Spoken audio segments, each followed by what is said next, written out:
जय गुरु जी।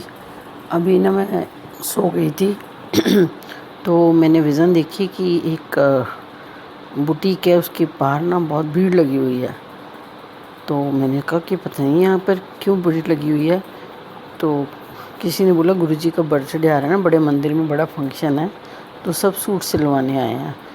तो मैंने बोला वो मैंने भी सिलवाना है।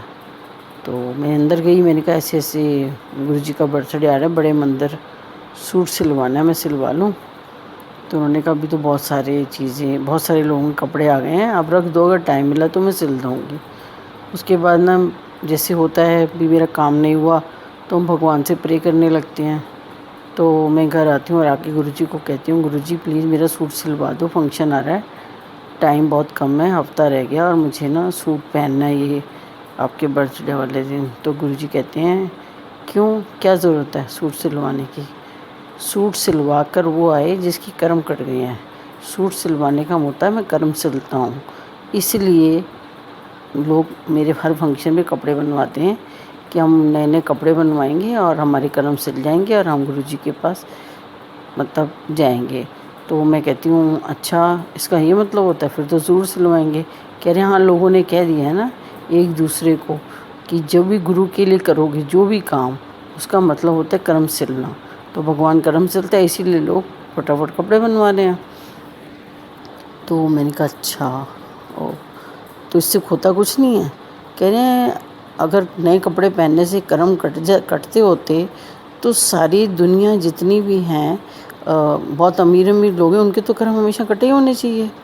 उनको क्या ज़रूरत है नए नए कपड़े बनवाने की? और जो गरीब लोग हैं उनके कर्म तो फिर कभी कट ही नहीं सकते, वो तो नया सूट बनवाते ही नहीं हैं। वो तो जो कपड़े पड़े होते हैं उसी को धो के अच्छे से प्रेस करके पहन कर आ जाते हैं कि फंक्शन है, चलो पहन लेते हैं, ये वाला अच्छा सूट है हमारा। कह रहे हैं इन बातों से कुछ नहीं होता, ये सब लोगों ने यूं ही फैला दिया है। जैसे वैलेंटाइन डे 14 फरवरी को मनाते हैं। तो मैंने कहा हाँ वो तो बात सही है, वो तो जो भी लोग कहना शुरू करते हैं वही ज़्यादा हो जाता है, फेमस हो जाता है, फिर उस दिन को लोग इस तरह से इस्तेमाल करते हैं। तो कह रहे हैं बस ऐसे ही लोगों ने ये भी फैला दिया कि गुरु का बर्थडे आ रहा है, नए नए कपड़े बनवाओ, गुरु खुश होगा और गुरु कर्म भी काट देगा और हमारे कर्म भी कट जाएंगे। तो गुरु जी कहते हैं ऐसा कुछ नहीं, असल में ज़िंदगी को ना लोगों ने बड़ा सस्ता समझ लिया है। ये रिश्ता पसंद नहीं, इसे छोड़ दो, ये लड़की पसंद नहीं, इसको डिवोर्स दे दो, वो लड़का पसंद नहीं, उसको छोड़ दो, उसके पेरेंट्स पसंद नहीं, उसे छोड़ दो।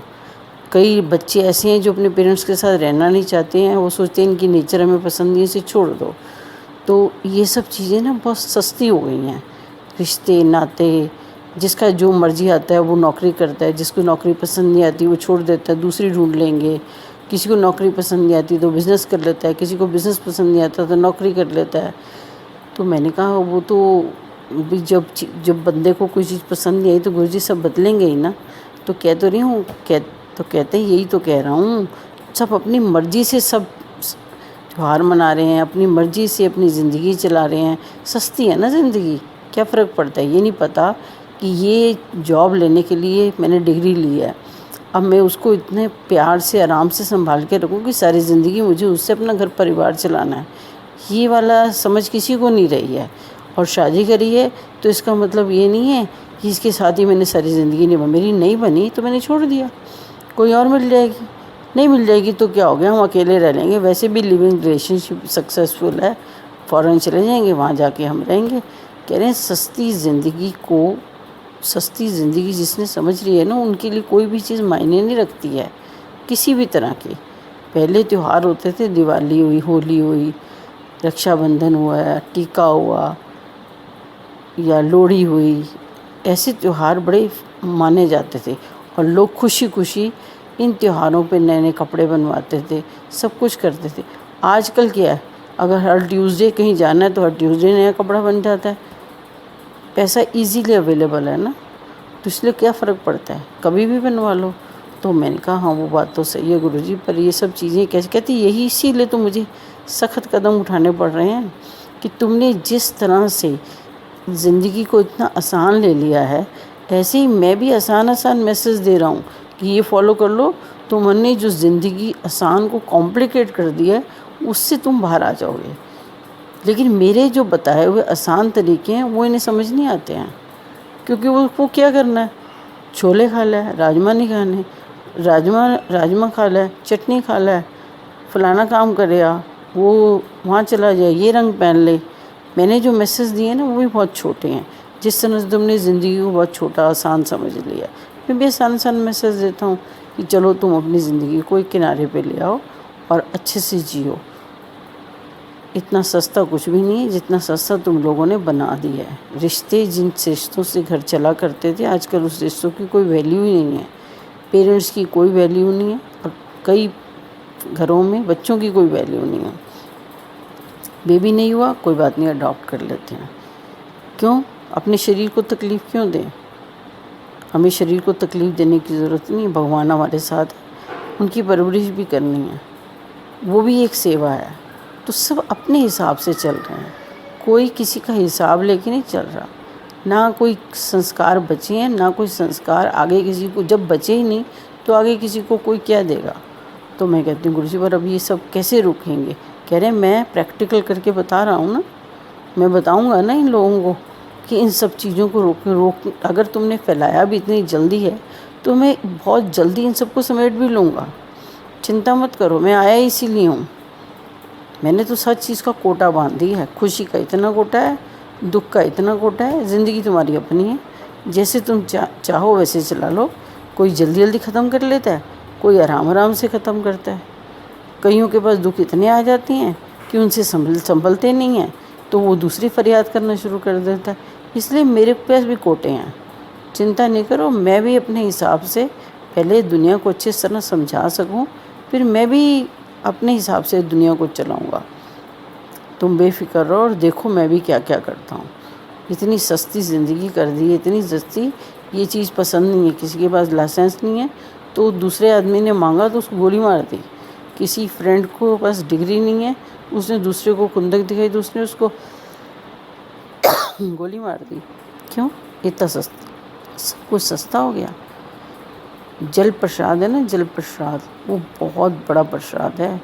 उससे लोगों के रोग ठीक हो रहे हैं। रोग, इतनी जल की पवित्रता है। चाय प्रसाद कितना इम्पोर्टेंट है मेरे मंदिर में। जो चाय पीता है उससे कितने कल्याण होते हैं। और लोगों ने जल प्रसाद और चाय प्रसाद को पहले कितना आम बना रखा था, मैंने उसे कितना ख़ास बना दिया है। तो मैं अपने मैसेज को कितना ख़ास बना रहा हूँ ये तुम सोच भी नहीं सकते। मेरा एक मैसेज दिया हुआ तुम्हारी ज़िंदगी बदल जाएगा, लेकिन तब जब तुम जुड़ जाओगे। तुम ये जो काम कर रहे हो छोटे छोटे, इनसे कर्म नहीं कटते हैं। कर्म कटते हैं दिल को साफ रखने से, किसी को दिल ना दुखाने से, और हर बात का शुक्राना करने से। किसी की मदद करनी है घर बसाने के लिए, किसी की मदद करनी है, कोई गिर गया तो उसको उठाने में, सबके साथ बैठ के मिल के शुक्राना करना है, उसे शुक्राना कहते हैं। तो ये मैं सिखाऊंगा सबको, चिंता मत कर, समय आएगा। जिस तरह से इन्होंने हर चीज़ को इतना सस्ता कर दिया ना, देखना मैं इनकी हर चीज़ को इतना महंगा कर दूंगा कि ये छोटा सा काम करने के लिए भी इनको कितने आंसू बहाने पड़ेंगे, तब जाके कहीं वो काम पूरा होगा। इसीलिए बोला है जहाँ पर बैठे हो, अब इतने कर्म अंदर इकट्ठे हो चुके हैं कि अगर गुरु के द्वार पे आके आंसू बहते हैं तो उसका भी शुक्राना करो कि तुम्हारे कर्म आंसू बहाने से कट रहे हैं। बड़े मंदिर की जितनी बड़ी महानता है ना, अभी लोगों को पता नहीं है। अभी तो लोग सिर्फ गॉसिप में गवा रहे हैं। उस मंदिर की महानता मैं बताऊंगा लोगों को कि महानता है क्या।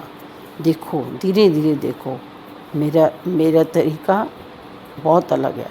धीरे धीरे समझा रहा हूँ, समझाता रहूँगा, चिंता नहीं करो।